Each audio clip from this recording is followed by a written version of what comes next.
challenge. A very good friend and I are driving to Mississauga because Air Canada canceled my flight and 3 others with about a half an hour's notice. There we were, we stood in line, we checked our bags, we went through security, we jumped through all the hoops. I was at the airport 3 hours early to allow time, and suddenly, as I'm looking at the destination gate log, my flight goes from on time to canceled. There were no other flights that they could offer.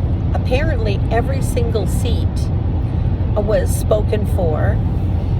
They didn't even know that I had another booking, very expensive booking with Air Canada tomorrow out of Pearson.